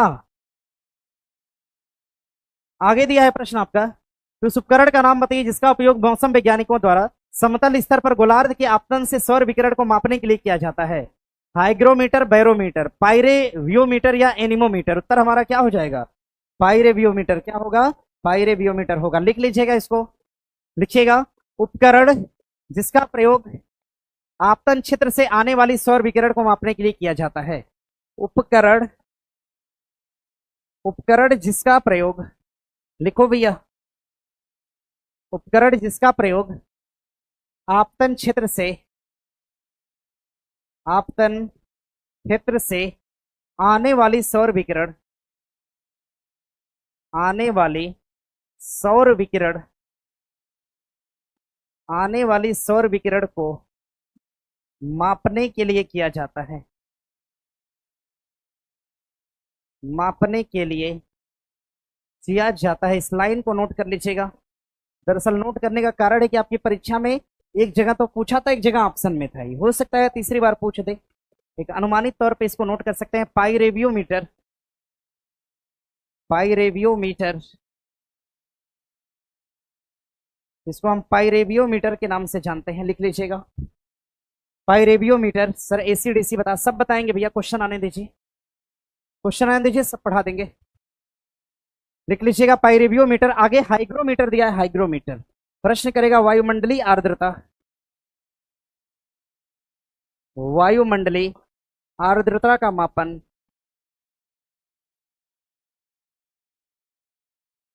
वायुमंडलीय आर्द्रता का मापन किससे करते हैं? हाइग्रोमीटर से। बैरोमीटर की अभी हमने बात किया है आपसे, क्या बताया था हमने? हाँ, वायुमंडलीय दाब का मापक क्या हो जाएगा? तो बैरोमीटर होगा। आगे बढ़िएगा। एनीमोमीटर क्या है? अच्छा, एनी माने होता है कई, मतलब कई। एनी का मतलब क्या है? हवा कहाँ पे फैला है, तो एनी जगह पे हवा क्या है? फैली है। यानी एनी पूछेगा तो आप क्या बताएंगे? हवा। एनीमोमीटर से आप क्या मापते हैं? तो हवा को मापते हैं। हवा की जो गति होती है, हवा की गति, हवा की गति मापने का यंत्र कौन सा है? एनीमोमीटर है। अब जरा नोट करिएगा। प्रश्न करेगा हाइड्रोमीटर क्या होता है? हाइड्रोमीटर, हाइड्रोमीटर की बात करेगा। हाइड्रोमीटर, हाइड्रोमीटर की अगर हम बात करते हैं, हाइड्रोमीटर। और एक होता है आपका लेक्टोमीटर, ये पूछा हुआ है परीक्षा में, ये सब पूछा हुआ क्वेश्चन है। हाइड्रोमीटर और लेक्टोमीटर। हाइड्रोमीटर की बात करते हैं तो जल का घनत्व, जल का अगर घनत्व नापना है तो क्या हो जाएगा? हाइड्रोमीटर। और लेक्टोमीटर यानी दूध की शुद्धता, दूध की शुद्धता का मापक क्या होता है? शुद्धता, दूध की शुद्धता का मापक क्या हो जाएगा? लेक्टोमीटर। आगे देखिए और क्या पूछेगा आपसे, और आगे पूछेगा रिंगलमैन स्केल। बिहार पुलिस में पिछली बार पूछा था रिंगलमैन स्केल। रिंगलमैन स्केल की अगर हम बात करते हैं, ये बिहार पुलिस में था, पीसीएस की परीक्षा में था, एक जगह और था, कई जगह एक साल के अंदर 3-4 बार पूछा गया। लिखिएगा धुआं मापी यंत्र है, धुआं मापी, धुआं या बादल, सब एक ही होता है। धुआं या बादल मापी यंत्र कौन सा हो जाएगा? रिंगलमैन स्केल हो जाएगा। धुआं या बादल मापी यंत्र सर हाइड्रोमीटर से, लिख दिया हमने हाइड्रोमीटर। धुआं या बादल मापी यंत्र कौन सा हो जाएगा? रिंगलमैन स्केल होगा। रेन गेज से हम क्या मापते हैं बताइए? Rain gauge. अगर हम रेन गेज की बात करते हैं, रेन माने वर्षा होती है, गेज माने मापक होता है। रेन गेज मापक यंत्र मापने किसके लिए होता है? तो वर्षा के लिए, वर्षा की माप के लिए क्या होता है? तो रेन गेज होता है। वर्षा की माप के लिए कौन सा यंत्र है? तो रेन गेज है। आगे बढ़ जाए, फास्ट लिखिए, एकदम पूरा एफिशिएंसी अपना लगाइए ना, पूरी क्षमता के साथ लिखिए। आगे प्रश्न दिया है आपका, निम्नलिखित में से कौन सा विकल्प सुमेलित नहीं है? पेनिसिलिन की खोज किसने करा था? अलेक्जेंडर फ्लेमिंग ने। पेनिसिलिन की अगर हम बात करते हैं तो ध्यान रखिएगा, ये पहली खोजी गई एंटीबायोटिक दवा है। पहली खोजी गई एंटीबायोटिक, पहली खोजी गई एंटीबायोटिक दवा कौन सी हो जाएगी? तो पेनिसिलिन है। पहली खोजी गई एंटीबायोटिक दवा है पेनिसिलिन। इलेक्ट्रिक बल्ब की खोज किसने करा था? एडिसन ने। बल्ब कौन ढूंढा? एडिसन ने। चेचक का टीका कौन ढूंढा? Edward Jenner. ध्यान रखिएगा, पहला खोजा गया टीका था, पहला, पहला खोजा गया टीका, पहला खोजा गया टीका, ये कौन सा हो जाएगा? चेचक का टीका। ढूंढने वाले कौन थे? Edward Jenner. टीका किसका था? चेचक का। टेलीफोन की खोज किसने करा है? ग्राहम बेल ने। टेलीफोन की खोज करने वाले कौन हो जाएंगे? ग्राहम बेल ने ढूंढा है इसको। ग्राहम बेल द्वारा टेलीफोन ढूंढा गया। और जे एल बेयर्ड ने क्या ढूंढा है? समझिएगा, देखिए जे लिखा है और एल लिखा है। जान लोगी का मतलब जे से होगा जे, और एल से मतलब होगा लोगी, फिर ये हो जाएगा आपका बेयर्ड। जान लोगी बेयर्ड ने क्या ढूंढा है? तो टेलीविजन ढूंढा है। क्या ढूंढा? टेलीविजन। जान लोगी बेयर्ड ने किसकी खोज करा? तो टेलीविजन की खोज किया। टेलीविजन की खोज किसके द्वारा करा गया? तो जॉन लोगी बेयर्ड द्वारा करा गया। नोट कर लीजिएगा, तेजी से नोट करिए, टेलीविजन की खोज किसने करा? तो बना लीजिएगा, आगे बढ़े यहां से। पहली खोजी गई दवा, हमने क्या लिखा है? आगे प्रश्न दिया आपका, सूची 1 को 2 से मिलान करिए। यूडोमीटर, थर्मोपाइल या पायरोमीटर से हम क्या मापते हैं? तापमान मापते हैं ना। किसी सतह के तापमान को मापा जाता है, और उच्च ताप का मापक क्या होता है? पायरोमीटर। सुनिएगा, उच्च तापमाप पूछेगा, उच्च तापमापी, उच्च तापमापी यंत्र की बात करते हैं, कौन सा हो जाएगा? पायरोमीटर हो जाएगा। यानी डी का क्या होगा? 3 होगा। डी का क्या हो जाएगा? 3 होगा, यही आपका उत्तर होगा। इसको सही सही सीधा सीधा पेपर पे मिला लीजिएगा। आगे प्रश्न दिया है, सूची 1 को 2 से, कहा है आवाज? सूची 1 को 2 से मिलान करिएगा। गैल्वेनोमीटर, हाइग्रोमीटर, मैनोमीटर और टोनोमीटर। अगर हम हाइग्रोमीटर की बात करते हैं, क्या मापेगा? आर्द्रता। क्या मापेगा? अभी पढ़ाए थे, क्या मापता है? आर्द्रता। यानी बी का क्या होगा? 3 होगा। बी का क्या होगा? 3 होगा। यानी ना उत्तर सी हो सकता है, ना ही उत्तर क्या हो सकता है? ए हो सकता है। ना तो उत्तर सी होगा, ना ही उत्तर ए होगा। अब लगाइए आगे, अगर हम आगे बढ़ेंगे यहां से, गैल्वेनोमीटर क्या मापता है? विद्युत धारा मापता है। क्या मापेगा? विद्युत की धारा भी मापता है गैल्वेनोमीटर। हाइग्रोमीटर मापेगा आर्द्रता। आर्द्रता और गैल्वेनोमीटर विद्युत की धारा, यानी ए का क्या हो जाएगा? 2 होगा। लगा लीजिएगा, उत्तर हमारा क्या हो जाएगा? बी हो जाएगा। नोट करिए इसको। आगे प्रश्न दिया है, आगे देखिए सेम क्वेश्चन दे दिया, इसको देख लीजिएगा, उत्तर इसका डी होगा। नेक्स्ट आगे प्रश्न, निम्नलिखित में से किस वैज्ञानिक ने पदार्थों की 5वीं अवस्था के लिए कुछ गणना किया था? किसने करा था? सत्येंद्रनाथ बोस ने। पदार्थ की कितनी अवस्थाएं हैं? मुख्यतः 3 हैं। पदार्थ की मुख्यतः कितनी अवस्था? 3। लिख लीजिएगा, पदार्थ के मुख्यतः अवस्था कितनी होती है? पदार्थ की मुझे नहीं पता, नहीं लिख पाए, काहे नहीं लिखे उसको? पदार्थ की मुख्यतः अवस्था कितनी होती है? 3। एक तो होता है आपका ठोस, ठोस के बाद क्या होगा? द्रव, द्रव के बाद क्या होता है? गैस, गैस के बाद क्या होगा? प्लाज्मा, प्लाज्मा के बाद क्या होगा? बोस आइंस्टीन होगा। क्या होगा? प्लाज्मा के बाद हो जाएगा आपका बोस आइंस्टीन। क्या होता है? प्लाज्मा के बाद हो जाएगा बोस आइंस्टीन कंडेंसेशन। ये सब बहुत बात करता है, आप लोग को हम ऑनलाइन ही पढ़ा देंगे इसको ना, रहने दीजिए। तो आवाज क्या ही कर रहे हैं आप लोग, बताइए। बोलने में यहाँ से दिक्कत होती है ना, हम पढ़ाएंगे क्या आप लोग को संद करेंगे? बताइए। अगर आप आवाज किए तो क्लास छोड़ देंगे, चले जाइएगा, ऑनलाइन स्टूडियो से पढ़ा देंगे, वहां से देख लीजिएगा। ठीक है?